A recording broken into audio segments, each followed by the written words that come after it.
Worst day probably be my father dying. Came as a big shock because he wasn't that old. He was in his middle 60s, and it kind of came out of nowhere. He died in his sleep, so I guess that was a good thing. But yeah, it was a hard, rough 3 or 4 weeks getting through that. My best day would probably be getting married. It was rainy, but it was a lot of fun, and I got a wife that day, so that's cool. Okay, I'm gonna have to go with a good day, or one of the best days would have to be 3 of the best days would be the days that I gave birth to my kids. Some of the best memories are the first child, when I didn't know if it was a boy or a girl, and just hearing that for the first time, it's a girl. That is an awesome day. Okay, a bad day, I've probably had several of those as well. The bad days would be the days several times when my husband has either come home, called me, and told me that he's no longer employed. I've had too many of those, and I'd like to never have another one. So those are my bad days. So I think the best day was probably when I got married.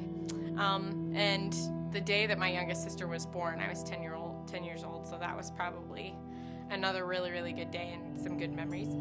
Bad days, they kind of come and go, I guess. I've never had like a really, really bad day memorably, but like any day when you just feel like the whole world is out against you and nobody likes you and people keep saying things that drive you crazy.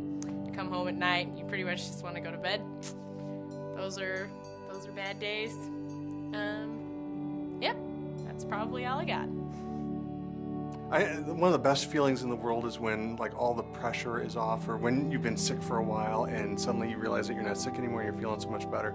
It's that comparison feeling of where you're wound really tight and you just feel tension. But then when you don't feel that tension, it's so relaxing and it's such a good feeling that it's just that great feeling, and you suddenly realize how bad you felt before because you feel so completely opposite of that at this point.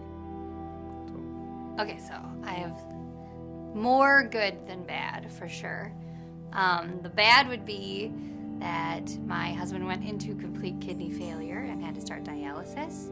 And then on the flip side, we had a kidney donor come to us without even asking. She was a match, and everyone is doing very, very well. That's my good.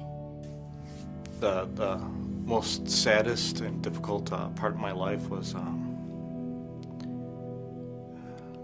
when my wife and I lost our first child, Sophia. It was very unexpected, and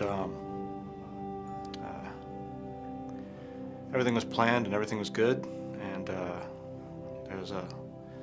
just didn't go through. And it was within 2 days. So we had a kind of a surprise that way, and just a difficult time, longest night of our lives. And the happiest part was a year later, we had our second child, and that changed everything. It really, really made us happy. And we had hope, and we had faith renewed. And that was it. My best day had to be the birth of my twin daughters. You know, I held them in my arms, and when I looked at them, I never imagined that I could ever love anything so much. You know, you're married and you love your wife, and you know you love your wife, but when you hold your children, you just can't even imagine it.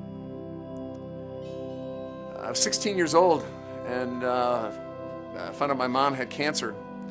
The day she died, it was a few days short of my 17th birthday, and I was working that day, and I had this overwhelming urge to go visit her.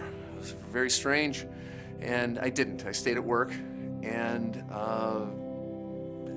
during that time I would have visited her, she actually passed away, and I can't really decide if I'm